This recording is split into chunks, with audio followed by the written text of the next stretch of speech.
There's a saying in the conservation community, thank God for David Brower, he makes the rest of us look reasonable.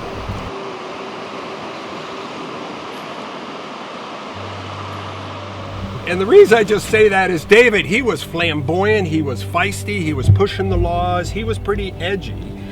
And the reason I love David Brower is to protect places like the Grand Canyon and Marble Canyon and so many other rivers. It does take a team of people. You've got to have the really strong, out there visionaries that are very vocal, and then maybe some quieter folks behind the scenes working the politics. So point is, conservation, we can use everybody, anybody, and everybody can play a role, and we need everybody. So that's just one thought given. I'll add to what you said. The other thing I would just share, and this is a little bit more personal for the organization I'm with, American Rivers, we were founded 50 years ago. So in 1973, a group of folks got together, and the Wild and Scenic Act for Rivers, the River Wild and Scenic Bill, had just been passed. And there was a group saying, well, we've got this legislation that says we can protect rivers, but we need a group, we need a movement to mobilize the American public to say, hey, let's start designating rivers like the Colorado River as wild and scenic. So the point there, at least, is that was 50 years ago. And we have over 200 rivers and over, I think it's 30,000 miles of rivers that are now wild and scenic.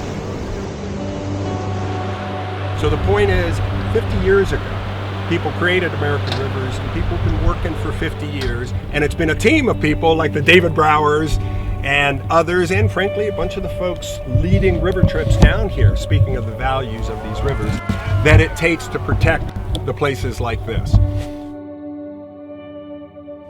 One other point I'll add, trying to kind of set the context for this.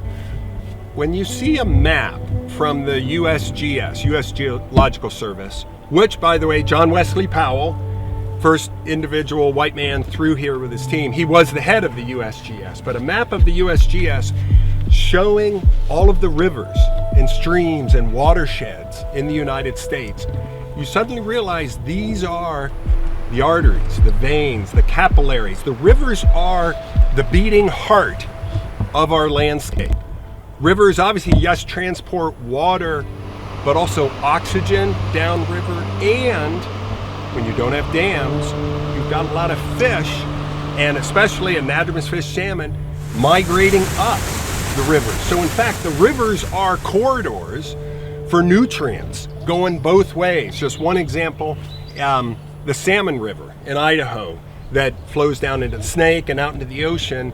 The salmon that used to be able to migrate up there feed over 77 species up in that ecosystem, up in the headwaters of the salmon. 700 miles in, 7,000 feet up, the salmon migrate, and the bears eat on that salmon. You can see in the tree rings when the dams were put in because of the reduced organic matter entering that ecosystem. So the point is, these rivers, this one right here, perhaps one of the best known rivers in the world, are the beating hearts of our landscape.